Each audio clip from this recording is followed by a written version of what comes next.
So my sister painted a picture on a piece of cardboard and she wants it framed. I have all the dimensions and the design for the frame already done in AutoCAD, which you don't necessarily need to do it in AutoCAD. But for me, the reason I always design things in AutoCAD is because it helps me minimize mistakes. And so all I need to do now is grab the material and get started. Before I slice these bad boys in half, or at least this one in half and the other to width, I am going to make sure I'm working with straight edges, and instead of using a joiner, I'm just going to make sure I put the edge that's opposite the bowed edge against the fence to make sure this edge is flat.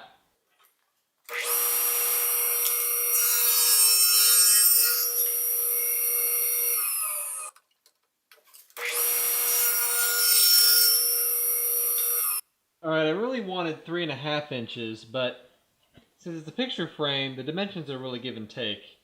So I'm really just going to maximize my material and cut this to about half of what it is now. It's about 5 3/8. So with an 1/8 inch saw blade. Alright, let's play it safe and do 2 5/8.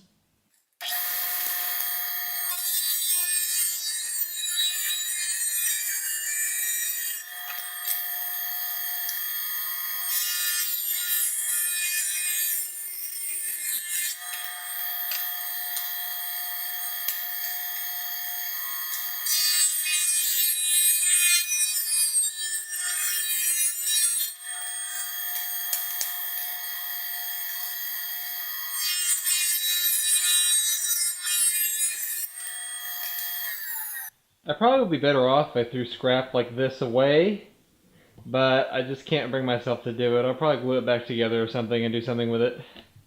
It's just who I am as a person and a maker. Sadly, this shoot had to go into a second day, so here I am on my second day of filming for this project, and I think the rough dimensions are pretty good. Something else I want to say before I continue the project: when I'm looking for material, it's always about minimizing scrap, but then once I actually start the project, it's all about maximizing scrap. So that's just, when you watch me cut these, it's just what's going to happen going forward. Also, yes, I did glue that scrap back together. Next step is to cut this little inlet here for where the picture's going to sit. And so I have everything set, labeled, and ready to go. Just to minimize mistakes, I labeled everything, which side is front, and then I also put an arrow to which side is the inside. And the inlet for the frame is going to go on this side. So when I run through the saw, this side will be pointing to the blade.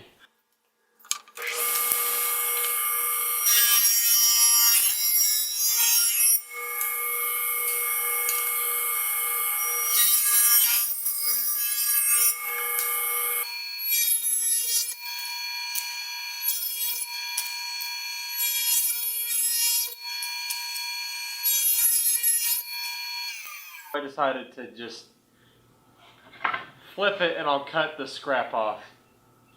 You'll see what I'm talking about in a second. It's always about maximizing the size of your scrap once you start cutting.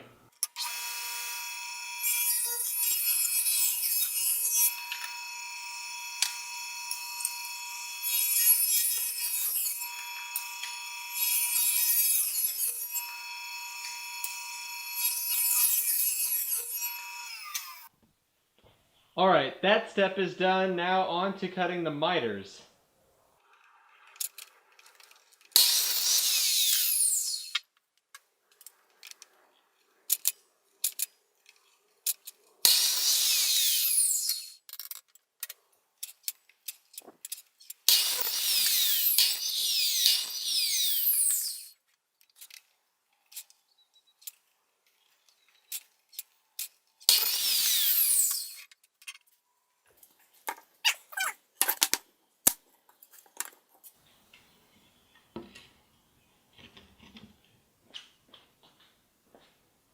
Alright, so the problem was that the 45-degree indicator on my miter saw, it was too wide, so I had to narrow it a little bit. Kind of hard to tell.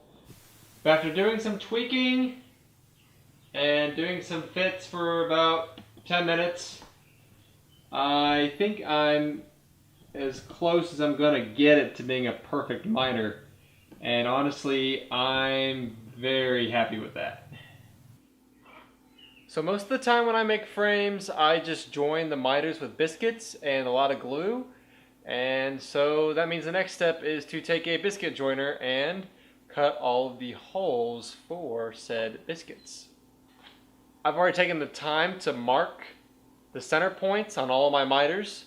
So that way all I have to do is line it up with the jig on the biscuit cutter and just cut away.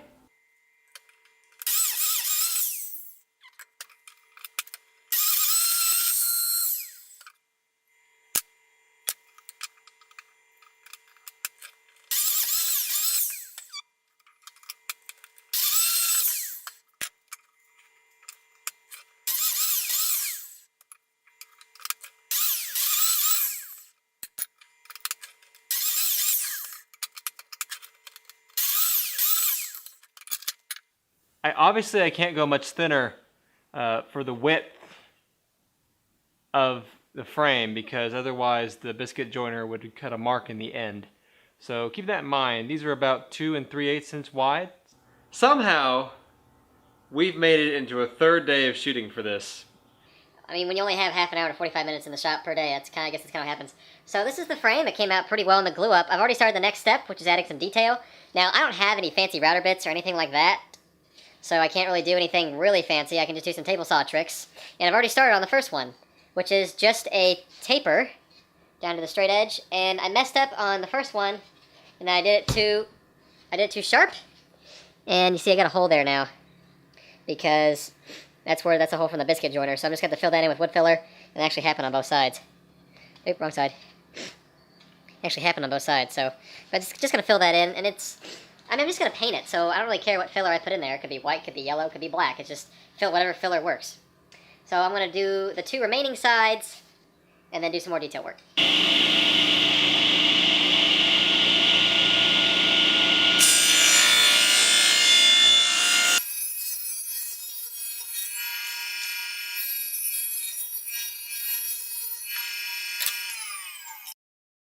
The last of the detail work I wanted to do on the frame was to split up each side into 3 separate segments.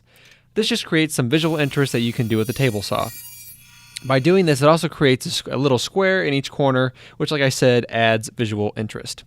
I did this by raising the blade until I was about halfway through the thickness of the frame, and then I ran each side through the table saw, and then I just cleaned it up with a chisel and some sanding. In order to mount the picture inside the frame, I drilled holes approximately 3 to 4 inches apart. These holes were drilled slightly larger than the nails that I used, which were finish nails. These nails were approximately somewhere between 2 to 3 inches long. Since the picture I'm using is a painting, I didn't need any plexiglass or acrylic or any other form of clear plastic to protect the painting. After doing this, I finished the painting with some finish sanding and then began to finish it with some primer, and then I'm going to paint it.